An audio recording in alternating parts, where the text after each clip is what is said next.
Halo, selamat pagi kepada anak-anak yang saya kasihi. Pada hari ini kita akan masuk ke dalam materi mempraktekkan keterampilan dasar komputer. Materi pokok pembelajaran yang akan kamu pelajari pada hari ini yaitu mengenai perangkat keras atau hardware yang terdiri dari alat input, alat proses, dan alat output.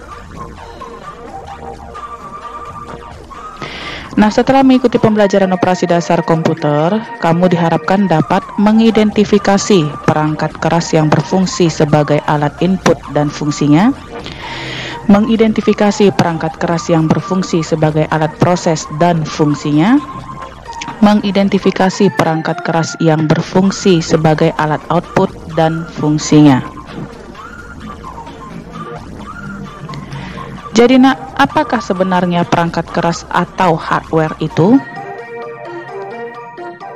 Nah, perangkat keras komputer atau hardware adalah komponen fisik pada komputer yang digunakan oleh sistem untuk menjalankan perintah yang diprogramkan.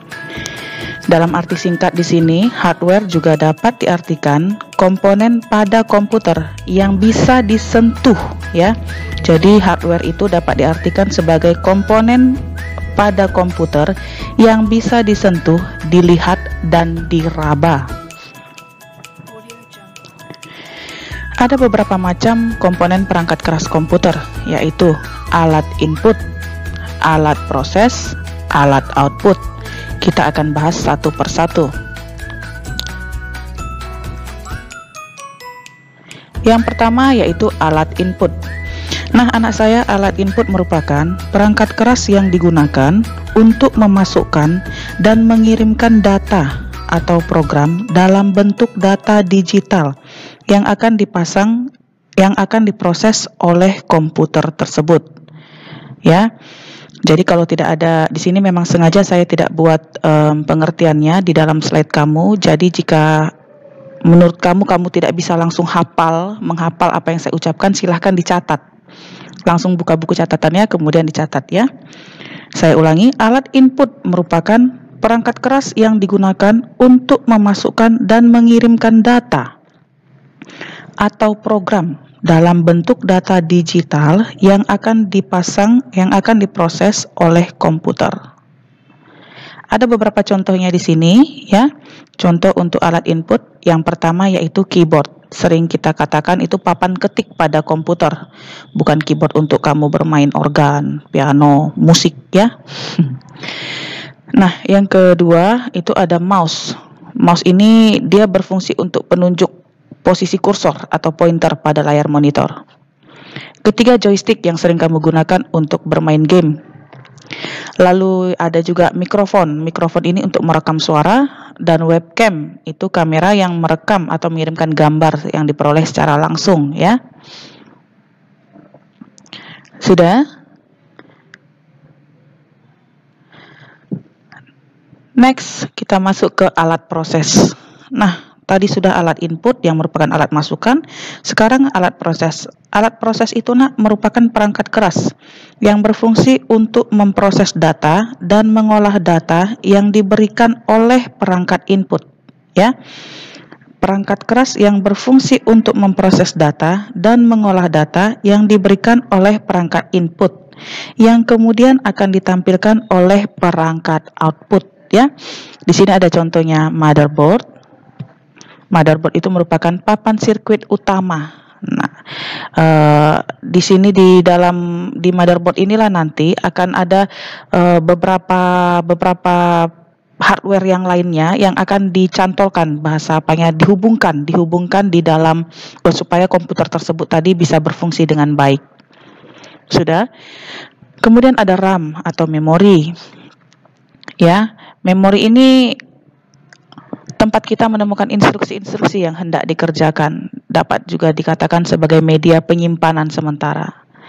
Ada prosesor. Nah, prosesor ini seperti otak dari komputernya. Dia melakukan pembacaan, pengertian, dan melaksanakan perintah dari pelaksanaan program itu sendiri. Ada power supply, yaitu untuk memberikan tenaga dan energi arus listrik kepada komputer. Lalu ada juga alat proses yang namanya VGA card, perangkat keras yang berfungsi untuk merubah sinyal digital menjadi sinyal gambar. Ya. Nah, kita masuk ke selanjutnya, Nak.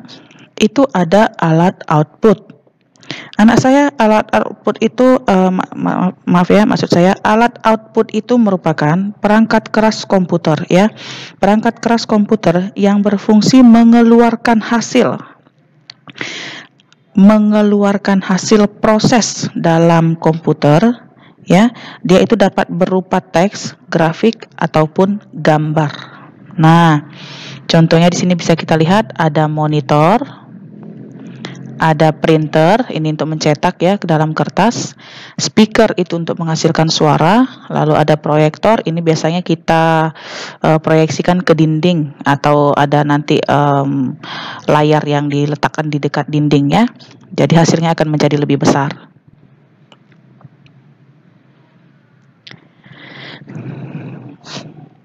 Nah, anak-anak saya harapkan setelah mempelajari materi yang singkat ini, kamu bisa memahami sedikit banyaknya mengenai hardware. Sudah?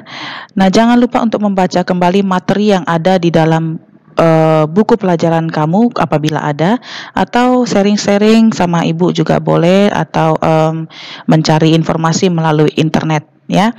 Lalu tetap selalu menjaga kesehatan dan ikuti protokol kesehatan. Jangan lupa cuci tangan, pakai masker, dan jaga jarak untuk memutuskan penyebaran COVID-19 ya. Setelah ini silakan kerjakan latihan yang sudah saya share di GCR kamu. Harap untuk bekerja atau belajar lebih rajin supaya kamu juga tidak ketinggalan pembelajaran kamu. Oke, terima kasih, salam sehat.